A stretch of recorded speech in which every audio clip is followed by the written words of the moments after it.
Welcome to the Hudson School District podcast series, Parenting with Pride. Are you suffering from information overload? Tips and tricks for home organization and creating a family team. Parent Square, Peak of the Week, Remind, oh my! No one prepares us for the information overload that comes with having kids. Or lets us in on the fact that you'll need an entire countertop dedicated to paperwork for school, sports, appointments, and more.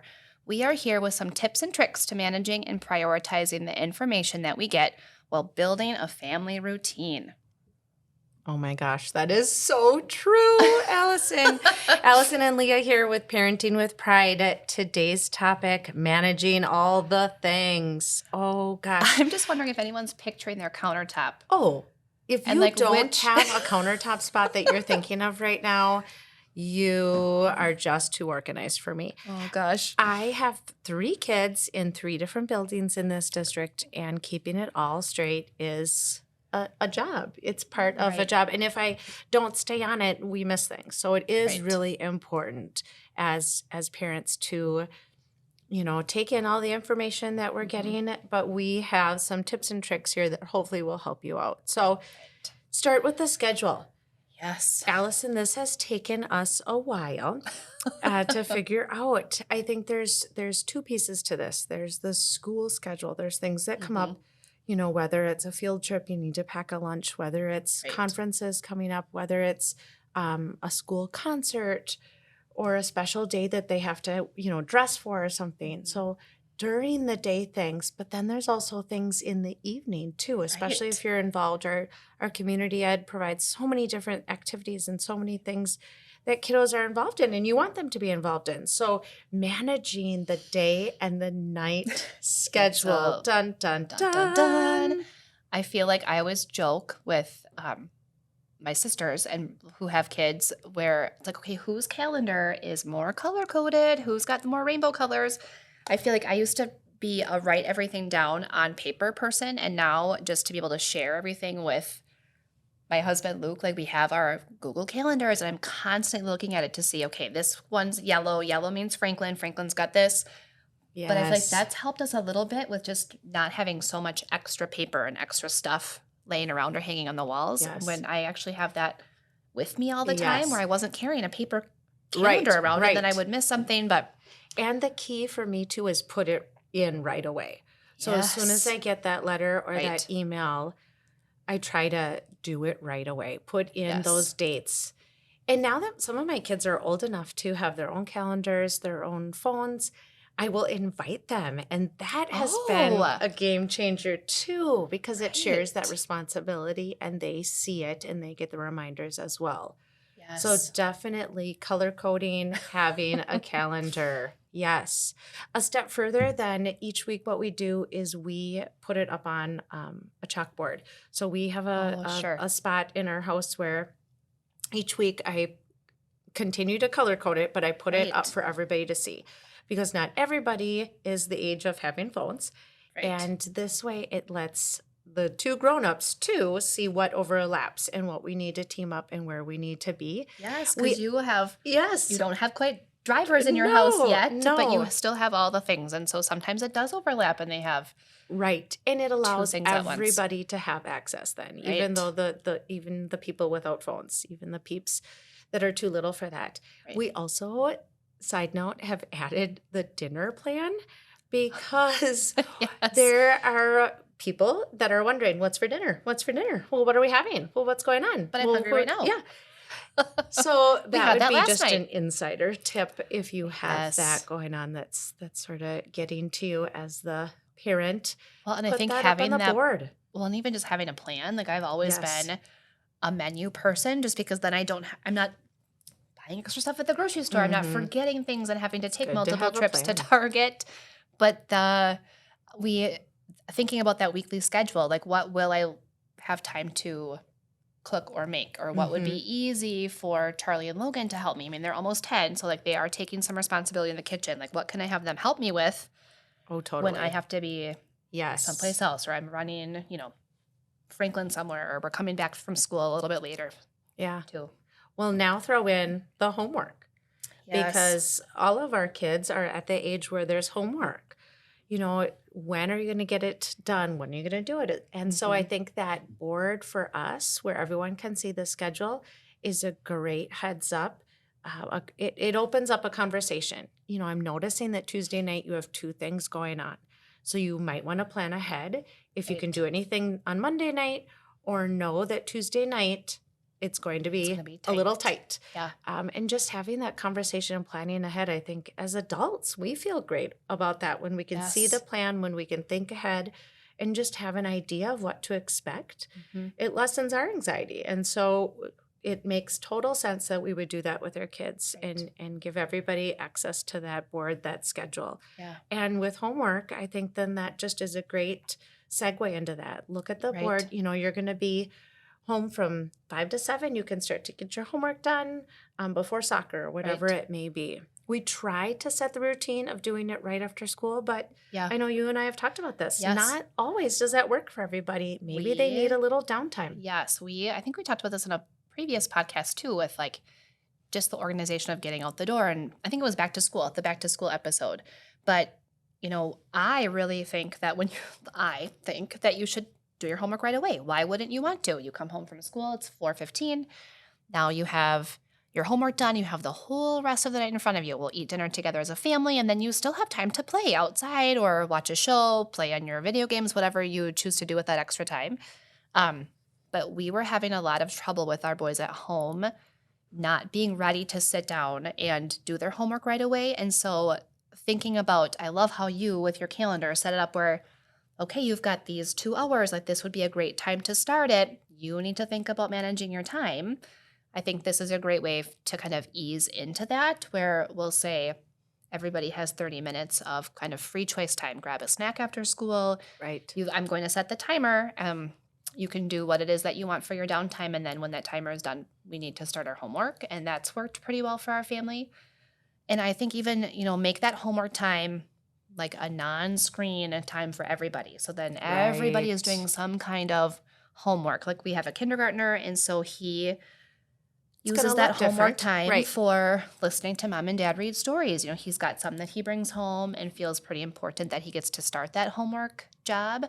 But then it's not Franklin's not doing any homework. Why should I have to sit down and do mine? That whole family is taking that time to do some kind of job or some kind of chore. While we, that's our work time at home. Right. And I think too, just knowing there's going to be different levels of that. So, middle school, high school, the expectation is that you get schoolwork done first before you can choose to make plans with friends or whatever it may be. But for little younger kiddos, setting a timer, here's your downtime, but then the homework is going to come. I think for us too, we have, been fortunate to have the planners coming home, and we can see that. I think not every school district does that, but I think Hudson does a great job of helping parents stay organized in regards to homework, because it generally is listed in the planner so that especially at the elementary age. Right. So that's a freebie organizational tip and trick right there. Just watch the planner. I think most teachers expect you to sign it and then have it done and put away for the night. The other thing that's going to come at us, emails, the newsletters, all that stuff, all the things, the Remind app, the Parent Square. Take us down that road, Allison. Well, a deep dive. Yes. Deep dive into all the tech stuff that's going to come to your phone. Well, I do know that our district is moving toward using Parent Square as the primary mode of communication, which I think will be real. I'm actually in a group of teachers who are kind of piloting that as our newsletter sending mode. And I think you have to really think about how you want your information to come at you. I know just being a teacher, I get a set of emails, and then I get the same set of emails with 3 kids in the district. And so thinking about how I want to be notified. I don't need an email notification and a text notification, and I don't need all of that. So when you're thinking about Parent Square and you have that app, just kind of a teacher tip, when you log into that, think about how you want your notifications to be received. I think a lot of parents that I've talked to have said, gosh, I get an email about this and a text about this, and it's just too much. And so I think you can really start by deciding how you want the information to come at you. In first grade, we do send like that peak of the week with homework expectations, and it really can be kind of a lot. But I think what's important is to set aside time to look at those things so that you get the information. You can write down the important information, include the relevant events on your calendar and schedule without having to write down and remember every little thing. Right. I think Parent Square is going to be a game changer. I have loved it because I have, I said this earlier, I think that I have 3 different buildings right now, and I can quickly switch from building to building and kid to kid and take time to look at info on all 3 kids. Yes. So for me, just a time saver rather than, 3 going back and forth between emails or whatnot, it's all right there in one app for me. I really love that. Yes. And I think it doesn't go away. If you have to reference something later on, you can say, oh, I think I remember that date was in some post, and you can scroll back and see, which I think is really great instead of having to search your email inbox or dig through that basket of papers on your counter to find whatever newsletter. And also, I think as a parent, and teacher, I feel almost embarrassed when I forget something because I should know. I'm at school. I should remember this. But also remember that the teachers at school understand that you have tons of information coming at you in a lot of different ways. And so we know the district is working hard to streamline that so that there's one thing that you're looking through, which I think is really great. But also know that it's okay to ask. Like if you don't remember, someone in the office of your kid's school will help you out. You can send your child's teacher an email or call them quick. I mean, no one is going to be frustrated that you left a permission slip at home. No. I mean, it's not. Well, and that's why we give multiple reminders, Right. And I'll have parents say, wait, was that for me? Did I do this yet? Well, and I just double checking. Kindergarten's going on a field trip, and I was looking at your newsletter for Franklin, and I was like, wait a minute. I don't think I remember sending back a permission slip for that. So I just emailed the teacher, and I was like, I think I threw this away or missed it. Could I just have another one? And it was like, another one showed up in his folder. So also remembering that, give yourself grace too. Like there's a lot going on. Moms and dads have jobs inside or outside the home, and you have 1 or 2 or more children at 1 or 2 or more buildings. And we do recognize that there's a lot of information, and there should be a parenting class about managing just information that comes to you. Probably. But Parent Square is going to solve it all. Parent Square is going to solve it all.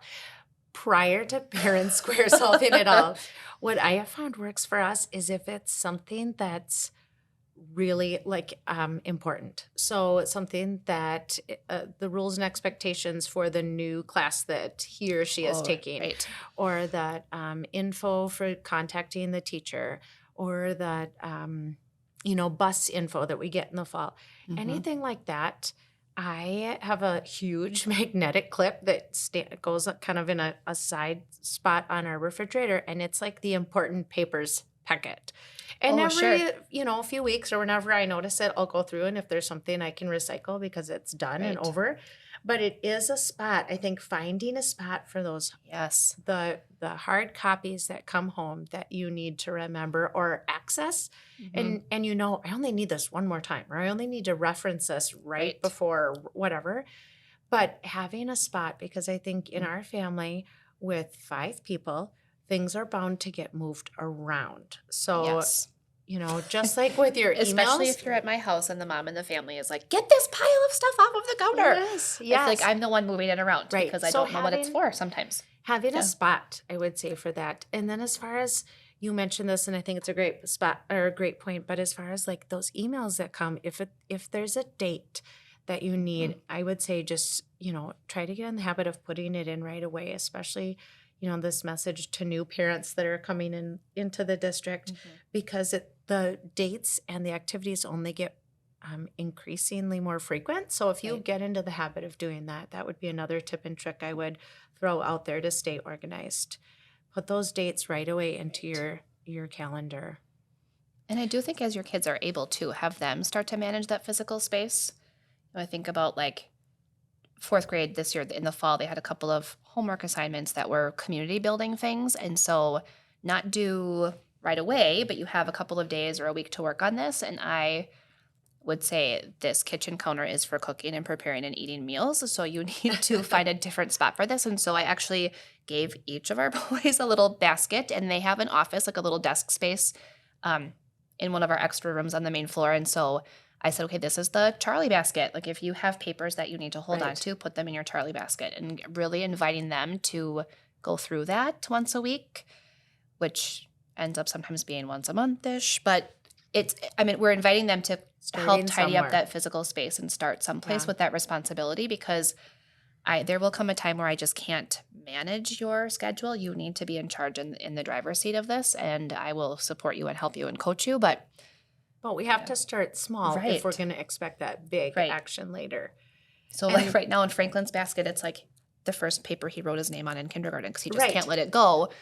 But Charlie and Logan, theirs fills up and gets emptied a little bit more frequently because of what they have going on. But I keep the really important stuff, unless it's a field trip slip I forgot. But that happens. It happens. So leading us into building that family team and encouraging responsibility. So we've done a little bit of connecting with this. We've talked about how as they get older on that shared calendar, inviting them, encouraging them to include it on their calendar. At home, when it comes to that shared board, if it's a chalkboard or a whiteboard, encouraging them to add things that they need to get done maybe throughout the week. And then asking them, have you checked your planner? What does that look like? Right. Is your homework done? So including them in that conversation, because we want to encourage them to really understand and have those values that school is important, being responsible is important. And those things are expectations in my family. Right.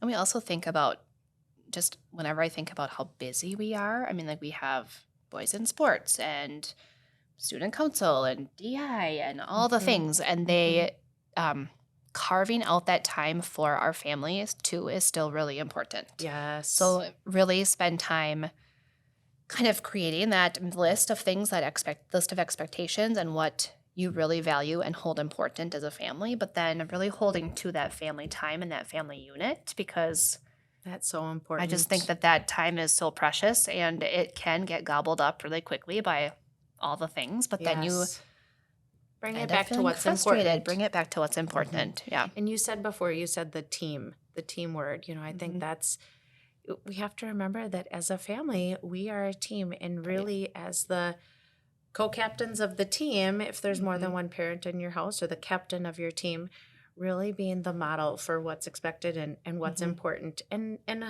all these things, learning to be organized, teaching them how to be responsible for their things. We try to carve out family time as our kids get older. It looks more grown-up-ish. It's a late night movie, or it's a dinner out, or it's a bike ride or something like that. But I think even with littles, it could simply be, go fish. It could be story time together, whatever it may be, but really encouraging that, we are going to be responsible and organized and keep everybody on the same page, and we're going to also have fun together. Right. Yeah, our boys look forward to Friday movie night. Is it Friday movie night? Yes. Is it Friday? Yeah. The mom never gets to pick the movie, or the dad. It's always the kids. But the things we do. It's all for them. But that's something that I know is really. And put that on the board. Put that on the calendar. Right, movie night. Yeah, because it's mom picks. It should be fun for them to look forward to those fun things too. Right. Because we as adults put fun things on the calendar too. Totally. One last thing I'll add, something funny, is that our family, talks about our family mantra and have little tidbits that are those important things and things that we hold important in our little family team. So, again, as parents, and keeping all the information that's coming and managing all the things, we can also use it as teachable moments too. Right. This has been great. This is great. Information overload. We hope we gave you a couple little tidbits to take away and try. It is possible to manage all things school and family at home. Good luck. We have a lot more conversations ahead in our Parenting with Pride series. You can find the Hudson School District Podcast Library on our website, hudsonraiders.org, under the Families tab, and on Spotify. If you have questions, send an email to connections@hudsonraiders.org.